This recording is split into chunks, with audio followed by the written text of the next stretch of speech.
안녕하세요. 한의사 최동환입니다. 몇 달째 몸에 계속 한기가 들고 으슬으슬 추운 환자분의 사례를 같이 나누어 보겠습니다. 40대 남성인 A씨의 이야기입니다. A씨는 벌써 거의 8개월째 몸에 한기가 있습니다. 등이 으스스하고 아침에 일어날 때 더 그렇습니다. 감기라고 생각해서 감기약을 먹어보면 잘 낫지를 않습니다. 예전에는 이런 경우에 감기약을 먹으면 잘 나았는데 지금은 잘 낫지를 않습니다. 그래서 침도 맞아보고 여러 가지 처방을 받았습니다. 여러 가지 시도를 했습니다. 그런데도 잘 안 낫습니다. 또 A씨는 몇 년 전부터 트름이 심합니다. 소화가 잘 안 된 지는 10년은 된 것 같습니다. 그래서 위장 때문에 병원에 입원도 해보았습니다. 그때는 좀 편했는데 재발을 잘 합니다. 속도 쓰립니다. 자, 이렇게 A씨의 예를 들어보았습니다. 몸에 한기가 들고 오한이 드는 증상을 8개월째 호소하는 남자분의 사례입니다. 실제 밝은 빛에 내원하셨던 분의 이야기인데요. 이런 환자분이 내원하셨을 때 우선적으로 많이 처방하는 방법은 위장의 식적과 담적을 다스리는 것입니다. 오한이 들고 한기가 드는데 위장을 다스리는 것이 낯설게 느껴지시는 분들도 계실 것입니다. 그러나 임상을 하면서 위장의 채기 그리고 위장의 식적과 담적을 한기가 들고 감기가 반복되는 중요한 원인으로 생각하게 되었습니다. 한기가 들고 오한이 있을 때 처방을 하는 흐름은 크게 한 4가지 정도로 정리해 볼 수 있습니다. 첫 번째는 땀을 나게 해서 한기를 빼내는 방법입니다. 두 번째는 비장의 기운을 보하여 면역력을 높이는 처방에 약간의 땀을 빼는 약을 가미하는 방법입니다. 세 번째는 위와 장의 독소, 위장의 식적과 담적을 제거하는 처방입니다. 네 번째는 신장의 양기를 보충하고 아랫배를 따뜻하게 하는 처방입니다. 사실 이 4가지 처방 모두 각자 효과를 기대할 수 있습니다. 우선 첫 번째로 한기가 들면 땀을 빼는 약을 써서 한기를 몰아내는 것은 쉽게 이해가 가실 것입니다. 이것을 한의학에서 발산법이라고 합니다. 대표적으로 갈근탕, 마왕탕 등이 있습니다. 찬 바람을 쐬서 한기가 들고 감기 기운이 있을 때 약을 먹고 땀을 빼면 몸살과 오한이 좋아지는 경험을 할 수 있습니다. 일시적인 한기나 오한이라면 대부분 이런 형태로 효과를 기대할 수 있습니다.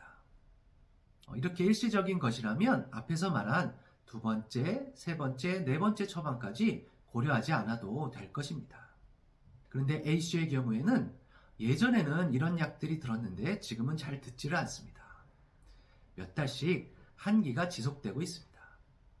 이런 경우 표면의 한기를 땀으로 빼내는 것 이상의 내부적인 처방이 필요할 수 있습니다. 두 번째처럼 내 몸의 기운을 보하여 면역력을 높여주는 처방에다가 땀으로 한기를 빼내는 발산약을 추가하여 사용할 수 있습니다. 이때 사용하는 대표적인 처방이 바로 보중익기탕입니다. 비장의 기운을 보강하여 면역력을 높이는 보중익기탕에 감기약에 해당하는 땀 빼는 약들을 같이 섞어서 처방하는 것입니다. 그러면 감기가 오래 떨어지지 않고 반복되는 것, 오래된 오한에 도움이 될 때가 많이 있습니다. 그런데 현재 저의 경우에는 한기가 오래가는 환자가 오셨을 때 위장의 식적과 담음, 담적을 다스리는 처방을 먼저 사용하고 있습니다. 예전에는 보중익기탕을 많이 사용했지만 현재는 위장의 식적과 담적을 다스리는 처방을 먼저 사용하고 있습니다. 처방을 하는 흐름이 변화된 것인데요. 이렇게 만성적인 분들의 경우에는 일시적인 호전보다는 아무래도 조금 더 근본적인 형태의 처방을 선호하게 됩니다. 식적은 사람이 소화가 안 되거나 체하게 되면 음식이 소화되지 않고 쌓이는 것을 식적이라고 합니다. 이것이 발전하여 담음, 담적이 됩니다. 위와 장이 잘 소통되지 않고 식적과 담적 독소가 많아지면 내 몸 자체가 한과 열이 분리되어 한기에 대한 저항력이 약해집니다. 내 몸에 열이 골고루 분포되지 못하며 한기에 대한 저항력이 약해집니다.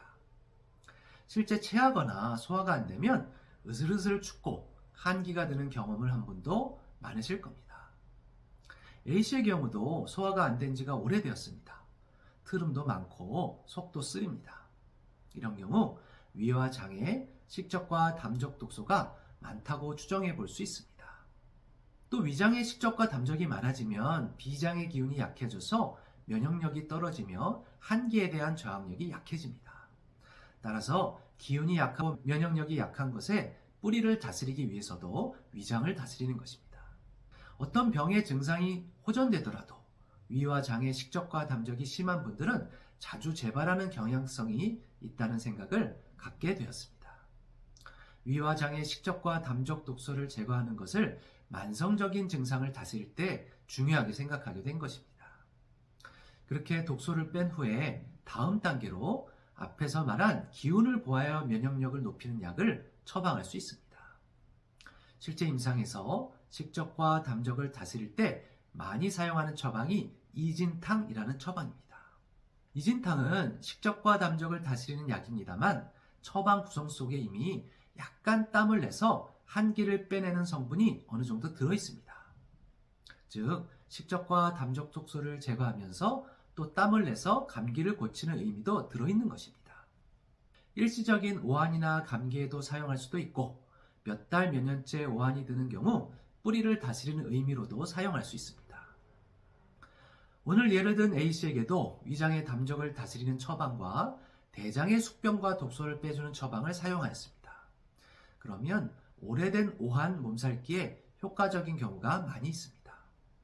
소화불량, 트림, 속쓰림 등의 소화기 증상에도 도움이 될 수도 있습니다. 물론 더불어서 식습관, 생활습관을 교정하는 것이 중요할 것입니다. 식사 시간을 일정하게 규칙적으로 하는 것, 식사를 천천히 하는 습관을 들이는 것, 야식을 피하고 가급적 간식을 줄이는 것 등입니다. A씨의 경우에 위장의 담적과 대장의 숙병과 독소를 다스리는 처방을 2달 정도 사용하였는데요. 일반적으로 이런 처방을 2달 정도 사용하면 좋은 효과를 기대할 수 있는 경우가 많이 있습니다. 그런데 A씨의 경우 2달 정도 처방을 했을 때 오한이 약간은 덜해졌지만 생각만큼 많이 호전되지는 않았습니다. 저도 임상을 하다 보면 가끔씩 이런 상황을 겪게 됩니다. 이런 경우 그 다음 단계로 몸을 따뜻히 하여 오한을 다스리기 위한 처방, 신장에 양기를 보충하는 처방을 사용해 볼 수 있습니다. 앞에서 말한 4번째 처방입니다. 우리 몸을 따뜻하게 하는 데 있어서 신장과 단전은 나무의 뿌리에 비유해 볼 수 있습니다. 신장과 아랫배가 차가우면 몸에 전반적으로 온기가 돌지 못하며 추위도 많이 타고 손발도 차며 몸이 전체적으로 차가워질 수 있습니다. 이때 신장의 양기를 보하고 따뜻히 하는 팔미지황탕을 사용할 수 있습니다. 이 처방 역시 만성적인 오한을 다스릴 때 사용하는 처방입니다. 더구나 이미 앞에서 위와 장의 독소를 제거하는 처방을 쓴 후에 이어서 신장을 보하는 처방을 사용하면 더 효과적일 수도 있습니다. A씨에게 팔미지황탕을 사용하였고 오한이 전보다 많이 호전되었습니다. 이렇게 사람에 따라서 한두 달에 좋은 효과를 보는 경우도 있고 이렇게 3개월 정도 시간이 필요한 경우도 있습니다. 자, 마지막으로 중요한 것인데요. 한기와 오한을 다스리는 데 효과적인 생활습관을 말씀드리겠습니다. 생활습관만으로도 좋아질 수 있는 분들이 분명히 계실 것입니다. 첫 번째는 만성적인 한기, 오한에 꾸준한 족욕과 반신욕이 큰 도움이 되는 경우가 있습니다. 족욕과 반신욕에 대한 자세한 방법은 이 채널의 책기혁명 강의 시리즈 33강에서 자세히 설명해 놓았습니다. 두 번째, 식습관, 배변습관 등 생활습관을 통해 위와 장이 건강해지는 것이 오한, 한기에도 중요합니다. 식습관은 앞에서 말씀드린 것처럼 식사 시간을 일정히 하는 것, 천천히 식사하는 것, 야식을 피하고 간식을 가급적 줄이는 것입니다.